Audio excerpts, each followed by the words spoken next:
Israel ప్రజలు Bible అంతట్లో కూడా పాత నిబంధన కాలంలో ఎన్ని వందల సంవత్సరాలు వారందరిలో కూడా దేవుడు కనుగొన్న ఒకే ఒక లోపం, ఒక తప్పు ఏంటి తెలుసా?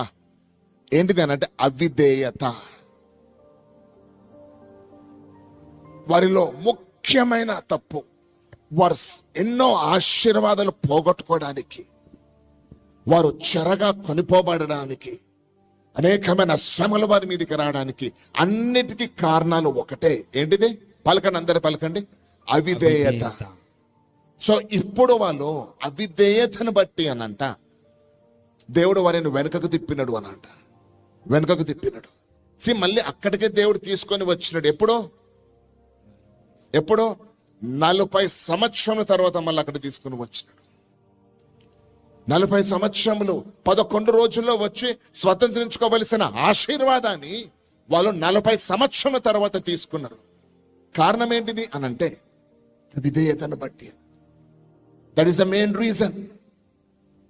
దగ్గర వరకు వచ్చిన ఆశీర్వాదాన్ని పోగొట్టుకోవడానికి, నీ చేతికి అందే ఆశీర్వాదాన్ని నువ్వు పోగొట్టుకోవడానికి కొన్నిసార్లు నీ జీవితంలో చెక్ లిస్ట్ పెట్టుకొని చూస్తే మనకు అర్థమవుతుంది, ఇది నా అవిధేయత, మెయిన్ అవిధేయత. ఇంత ఈజీగా తీసుకోకండి అవిధేయత అంటే. It's very powerful and it's very dangerous. ఇది చాలా ప్రమాదకరమైనటువంటిది అవిధేయత. పెద్ద పెద్ద ఆశీర్వాదాలు పోగొట్టుకోవడానికి చిన్న చిన్న పొరపాట్లు చాలు.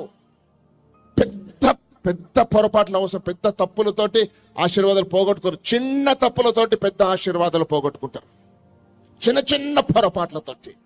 అందుకే వాక్యం సులువుగా చిక్కులు పెట్టు, సులువుగా చిక్కులు పెట్టు పాపములను. దేవుడు ఒక వ్యక్తికి ఉదయం పూట నువ్వు ప్రార్థన చేయాలని చెప్పినాడు, ఆయన చేస్తలేడు, అది అవిధేయత. బైబిల్ ప్రతిరోజు చదవమని దేవుడు తన ఆత్మలో ప్రేరేపించినాడో లేకపోతే వాక్యములు విన్నాడో అది చేయట్లేదు, అది అవిధేయత. లేదా వారంలో ఒకరోజు ఉపవాసం ఉండి ప్రార్థన చేయమన్నాడు, నువ్వు ప్రార్థన చేయలేదు, ఉపవాసం చేయలేదు, అది అవిధేయత. చిన్న పెద్ద చెప్పట్లేదు, చిన్న చెప్తున్నాను, అది అవిధేయత. నువ్వు హెచ్చరింపబడినవు, చర్చిలో సేవకుని ద్వారా హెచ్చరించబడినవు, అది నువ్వు పాటించట్లేదు, అది అవిధేయత. అవిధేయత నిన్ను ఆత్మీయంగా తిప్పుతూ ఉంటది, ఎమోషనల్ గా నిన్ను తిప్పుతూ ఉంటది.